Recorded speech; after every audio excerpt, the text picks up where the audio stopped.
दोस्तों, आप सभी को स्वागत है। तो इसे हम लोग कल देखे थे उत्तर प्रदेश के बारे में, तो आधा सारा हम लोग लगभग देख लिए थे। अब जो बाकी है वो वो सब देख लेंगे। उसके बाद हम लोग जो क्वेश्चन आंसर बन रहा है वो नेक्स्ट वीडियो में क्वेश्चन आंसर देख लेंगे। तो हम लोग इसे आज देखते हैं। इसे हम लोग यहाँ ऊपर से पढ़े थे, तो यहाँ सहारनपुर था, देवबंद था जो कि देवबंद मदरसा के लिए था, और यहाँ पर इमरजेंसी एयरपोर्ट था। उसके बाद यहाँ पर शामली था जो कि हरित क्रांति हुआ था, यहाँ पर केंद्र था। उसके बाद मेरठ था, बाम क्रांति हुआ था। उसके बाद इधर देखेंगे तो यहाँ पर मुरादाबाद, रामपुर, बरेली। तो रामपुर वायुसेना का आटा है।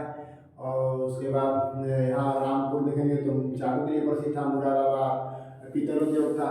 इधर देखेंगे तो पीलीभीत जो कि तराई क्षेत्र है। उसके बाद इधर लखीमपुर खीरी था। और उसके बाद इधर दुधवा राष्ट्रीय उद्यान था। उसके बाद श्रावस्ती जो कि महात्मा बुद्ध ने सर्वाधिक विदेश दिया था। यहाँ देखेंगे तो गोरखपुर, देवरिया है, कुशीनगर है जो कि महात्मा बुद्ध का परिनिर्वाण हुआ था। यहाँ देखेंगे तो बलिया। उसके बाद बलिया के बाद इधर देखेंगे तो यहाँ बलिया हो गया था। उसके बाद इधर देख लें हम लोग तो गाजीपुर, इधर फिर बनारस हो गया। फिर यहाँ देखेंगे तो रेणुकूट, सोनभद्र, ओबरा, सोनभद्र, रावटसर, ये तीनों चारों शहर है। इधर देखिए पथरीला, हम लोग इतना लगभग पढ़ लिए थे। फिर लखनऊ के बारे में पढ़ लिए थे।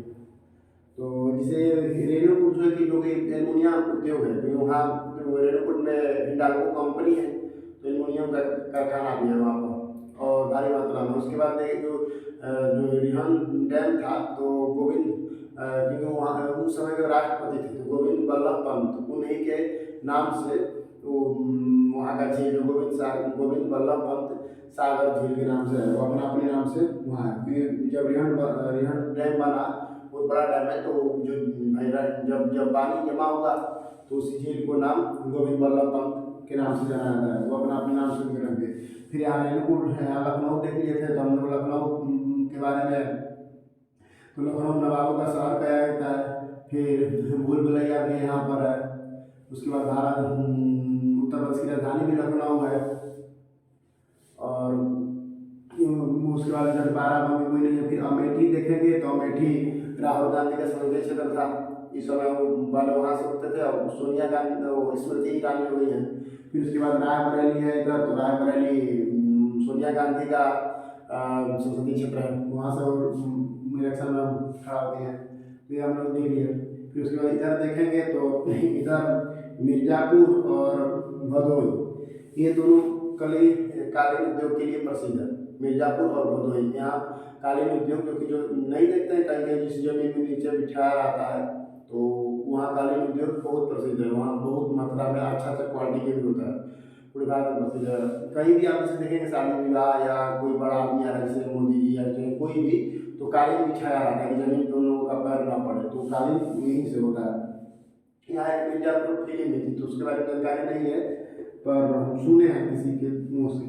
तो मिर्जापुर फिल्म जो कि उसमें हीरो से कहते हैं लोग गुंडा का, जो कि कौन तो क्या तो भाई का नाम था जो न था, तो उसका मैंने बहुत प्रसिद्धि था। तो चलिए वो सब अलग चीज़ है। फिर यहाँ देखेंगे, इधर से देखेंगे गाजीपुर से थोड़ा सा इधर देखेंगे आजमगढ़ राजनीतिक राजधानी कहा जाता है। आजमगढ़ जो है वो राजनीतिक राजधानी है। आजमगढ़ जो है वो राजनीतिक राजधानी है। आजमगढ़ जो था वो राजनीतिक राजधानी भी था। आजमगढ़ को राजनीतिक राजधानी भी कहते हैं। और थोड़ा सा इधर आजमगढ़ के बाद जौनपुर देखेंगे, तो जौनपुर है वो अटाला मस्जिद है। जौनपुर में अटला मस्जिद, तो कभी कभी ये भी क्वेश्चन पूछ लेते हैं कि अटाला मस्जिद कहाँ है, तो जौनपुर जो कि आजमगढ़ से इधर है। तो हम लोग ये लगभग पूरा देख लिए। जौनपुर या आजमगढ़ राजनीतिक राजधानी कहा जाता है आजमगढ़ को। फिर यहाँ मिर्जापुर और भदोही, ये दोनों कालीन उद्योग के लिए। इधर जो सोनभद्र था लगभग 430 टन के आसपास सोना मिला है। तो यहाँ पथरीली इलाका भी है जो कि गट्टी का सेल होता है यहाँ से। फिर इधर देखेंगे तो प्रयागराज जो कि पहले इलाहाबाद था, वर्तमान में प्रयागराज के नाम से जाना जाता है, जिसका नाम चेंज हो गया है। तो प्रयागराज भी बहुत माने पहला में देखेंगे तो यहाँ गंगा यमुना सरस्वती का संगम होता है। जैसे द्वारका में कुंभ का मेला लगता है, उस तरह प्रयागराज में भी कुंभ का मेला लगता है। तो यहाँ कुंभ का मेला भी लगता है। दूसरा चीज़ हो गया। और यहाँ गंगा यमुना नदी सरस्वती जो भी मिलती है। उसके बाद अपना इस समय सरस्वती तो विलुप्त हो गई है, मगर गंगा यमुना दोनों दिखाई देती है प्रत्यक्ष रूप से। उसके बाद यहाँ देखेंगे तो यहाँ इलाहाबादी अमरूद जो बहुत प्रसिद्ध था, फेमस था, बहुत बड़ा बड़ा मिलता था और उसका स्वाद भी ठीक ही लगता है, ज़्यादा मीठा नहीं लगेगा पर उसका स्वाद जो है वो ठीक लगता है। इलाहाबादी अमरूद जो है यहाँ प्रसिद्ध है। उसका हम अब उसको प्रयागराजी अमरूद कहेंगे हम लोग। ये हो गया। फिर उसके बाद यहाँ यूपीएससी का सबसे पहले यूपीएससी का परीक्षा इलाहाबाद में ही हुआ था। ये भी क्वेश्चन पूछ लेता कि यूपीएससी का जो परीक्षा हुआ था इंडियन सर्विस तो सबसे पहले यही हुआ था क्योंकि प्रयागराज में। उसके बाद इधर देखेंगे तो लखनऊ से थोड़ा सा हट के कानपुर पड़ेगा। यहाँ लखनऊ है तो लखनऊ से थोड़ा सा नीचे कानपुर है, जो कानपुर उद्योग के लिए बहुत बड़ा प्रसिद्ध है। यहाँ दारुल अनुसंधान केंद्र भी है। उसके बाद फिर यहाँ पर आईआईटी भी है। उसके बाद यहाँ चमड़ा उद्योग है और मैंने बहुत बड़ा बड़ा कंपनी भी कानपुर में है। और यहीं से यमुना नदी जो है वो यहाँ से गुजरती है, यमुना नदी। और यहीं से मानी सबसे अधिक यमुना को गंदा करने में किसी का भूमिका है तो गंगा नदी। यमुना तो दिल्ली से आती है तो दिल्ली से तो माने गंगा गंगा को अगर किसी को कानपुर गंगा गंगा तट पे कानपुर है और गंगा में माने सब सर्वाधिक इसका भूमिका होता है गंगा का। चमड़ा का फैक्ट्री है, जब भी चमड़ा का पानी छोड़ता है तो एकदम पूरा गंगा, इससे वर्तमान में देखेंगे गंगा का तो कितना बुरा हाल है, एकदम काला पानी हो गया है गंगा जी का। तो ये इस पर रोक लगाना चाहिए पर न जाने सरकार क्या करती है। तो ये बहुत माने गलत चीज़ है क्योंकि यहाँ कंपनी तो है ही है। उसके बाद चमड़ा का बहुत बड़ा उद्योग होता है, फैक्ट्री है। उसके बाद दलहन अनुसंधान केंद्र है। ये कानपुर हम लोग देख लिए। उसके बाद कानपुर से हम लोग से इधर नीचे आएंगे तो यहाँ देखेंगे हम लोग तो जैसे यहाँ वाराणसी है और यहाँ झांसी जो बीच में संतरिक है या झांसी है। तो जिसे झांसी पे हम लोग देखेंगे तो झांसी के बारे में हम लोग देखेंगे तो झांसी और ये झांसी शहर है और यहाँ पर जैसे बनारस की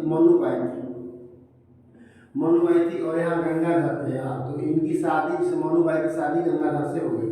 तो ये जो झांसी की रानी जो मनुबाई थी वो यहाँ आ गई और इनको जैसे 2 साल बाद इनकी पति जो मनुबाई के पति थे उनकी किसी कारणवश मृत्यु हो गई।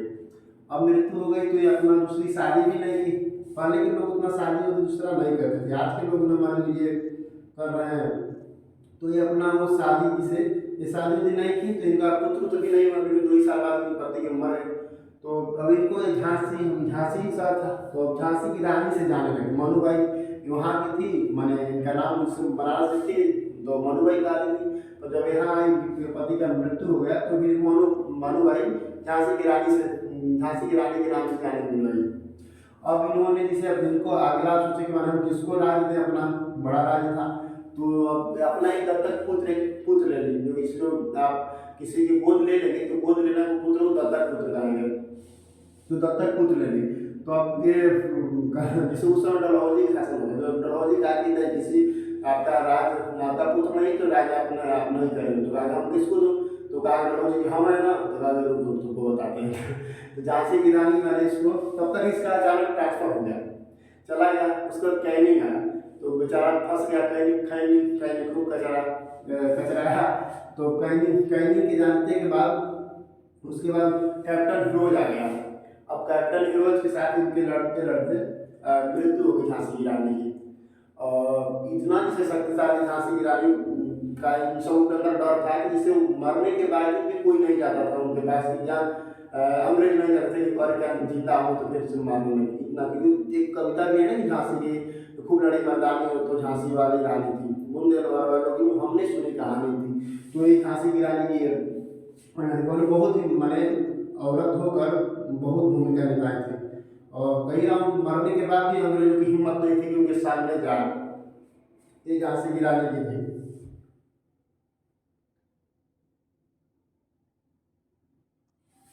अब इधर से हम लोग देखेंगे, अब यहाँ झांसी की रानी हम लोग पढ़ ली। उसके बाद इधर कानपुर पूरा इधर हम सारा हम लोग देख ही रहे लगभग। अब उसके बाद इधर देखेंगे हम लोग तो इधर फिरोजाबाद है। जो कि फिरोजाबाद फर्स्ट इस तरह की शहर है पूरे तुगलक में बसा है। फिरोजाबाद, फरीदाबाद, फरुखाबाद, उसके बाद फैजाबाद, ये सब 300 लगभग शहर बसाया था फिरोजा तुगलक। तो फिरोजाबाद सुहागों की नगरी कहा जाता था, क्योंकि यहाँ फिरोजाबाद जो है वो फिरोजाबाद में लगभग लगभग औरतों का चूड़ी उड़ी का सामान जो मिलता है, सुहागन का ही है ना, चूड़ी सिंदूर, तो ये सब बहुत माने चूड़ी जो फिरोजाबाद में, इसलिए फिरोजाबाद को सुहागों की नगरी कहा जाता था। फिर उसके बाद फिरोजाबाद के ऊपर देखेंगे तो आगरा है। आगरा जो कि ताजमहल के लिए प्रसिद्ध है, आगरा का ताजमहल। फिर उसके बाद आगरा के बाद हम लोग देखेंगे तो आगरा हो गया। फिर उसके बाद आगरा के बाद इधर देखेंगे तो मथुरा, वृंदावन।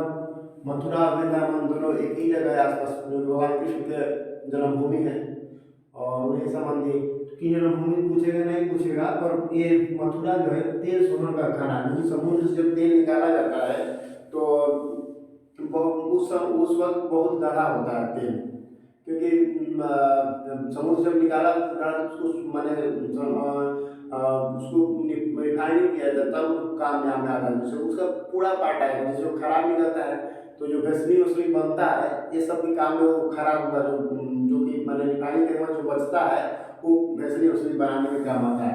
तो मथुरा जो तेल सोना का खाना है ये बहुत प्रसिद्ध है। इधर जैसे थोड़ा सा देखेंगे तो जैसे दिल्ली है, माने इधर ऐसे हुआ है तो इधर देखेंगे तो इधर दिल्ली है, तो इधर जो गाजियाबाद शहर है वो गाजियाबाद माने गाजियाबाद हुआ। उसके बाद इधर तो मेरठ है, ये यहाँ पे तो गाजियाबाद गाजियाबाद जो है गाजियाबाद बहुत, इधर जितना भी एरिया है ये दिल्ली से सटा हुआ, तो ये सब माने बहुत विकसित हो रहा है, क्योंकि दिल्ली से आप पूरा बढ़ भी रहा है धीरे धीरे धीरे धीरे। दिल्ली जो एरिया है मैं बताया था हरियाणा के वक्त, तो पूरा एक बढ़ता जा रहा है। तो ये हम लोग देख लीजिए यहाँ मेठी है। फिर उसके बाद इधर देखेंगे तो एक फिरोजाबाद हो गया, मथुरा हो गया। फिर इधर थोड़ा सा देखेंगे हम लोग तो अलीगढ़, जो कि अलीगढ़ मुस्लिम यूनिवर्सिटी है, AMU, जो कि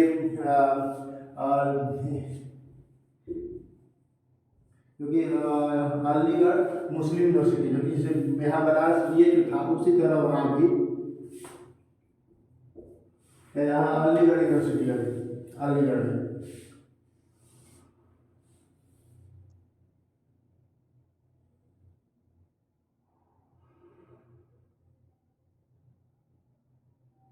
तो जैसे हम लोग ये सब देखेंगे दोस्तों, तो उसी तरह जैसे हम लोग देखेंगे तो ये लगभग लगभग लगभग लगभग हम लोग उत्तर प्रदेश देख लिए हैं।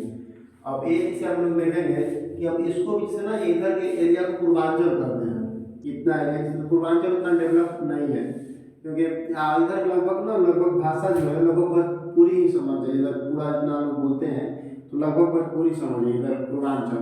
फिर उधर इधर कहते हैं पश्चिमी प्रदेश, इधर जो है पश्चिमी प्रदेश हो जाता है। फिर इधर अवध कहते हैं इसको, अवध का नवाब सिराजुद्दौला जो था तो लोग ध्यान पड़ेंगे। फिर इधर बुंदेलखंड हो जाता है, तो इसीलिए वो मैंने कर दिया था कि बुंदेल वालों की हमने सुनी कहानी, ये बुंदेलखंड हो जाता है। फिर इसमें भी थोड़ा थोड़ा देखेंगे तो बघेलखंड, इसको बघेलखंड कहते हैं। उसके इधर रुहेलखंड हो जाता है। ये चार उत्तर प्रदेश के चार भागों में लगभग बांट देते हैं, तो इधर पश्चिमी प्रदेश, इधर अवध और इधर पूर्वांचल और इधर बुंदेलखंड कहते हैं लोग। तो लगभग जिसे हम लोग पूरा उत्तर प्रदेश को पढ़ लिए हैं। अब इसे जो क्वेश्चन बन रहा है वो हम लोग क्वेश्चन को देख लेंगे। जैसे एक बार पूरा हम शहर देख लें तो इधर सहारनपुर था, इधर देवबंद था, इधर शामली था। उसके बाद इधर देख लेंगे तो मेरठ था, इधर गाजियाबाद। फिर इधर देखेंगे तो अलीगढ़ यहाँ हो गया। फिर इधर मथुरा वृंदावन दोनों सटा हुआ है। फिर उसके बाद फिरोजपुर, आगरा का ताजमहल है। यहाँ झांसी देख लिए हम लोग। फिर इधर प्रयागराज, यहाँ कानपुर, लखनऊ, बाराबंकी, अमेठी, बरेली। उसके बाद इधर देख लेंगे हम लोग तो यहाँ भदोही, मिर्जापुर, राबर्ट्सगंज, सोनभद्र, ओबरा, रेणुकूट, वाराणसी, सारनाथ, मुगलसराय। फिर गाजीपुर, यहाँ देखेंगे तो बलिया। उसके बाद यहाँ आजमगढ़, जौनपुर। आजमगढ़ माने राजनीतिक राजनीतिक राजधानी कहते हैं, जौनपुर को और ताजमहल है उसका, ताजमहल है। अटाला मस्जिद भी है जौनपुर में। उसके बाद जब देखेंगे तो देवरिया, कुशीनगर और गोरखपुर। फिर यहाँ देखेंगे तो श्रावस्ती है, उधर लखीमपुर खीरी, दुधवा राष्ट्रीय उद्यान, पीलीभीत। उसके बाद यहाँ देखेंगे तो मुरादाबाद, रामपुर, बरेली और इधर फतेहगंज। हम लोग लगभग पूरा शहर देख लिए। इतना ही शहर, इससे जो क्वेश्चन ये थोड़ा बड़ा है तो हम लोग 2 पार्ट में देख लिए। इससे क्वेश्चन जो 20-25 जो बन रहा है वो क्वेश्चन हम लोग नेक्स्ट वीडियो में पढ़ लेंगे। तो जय हिंद दोस्तों।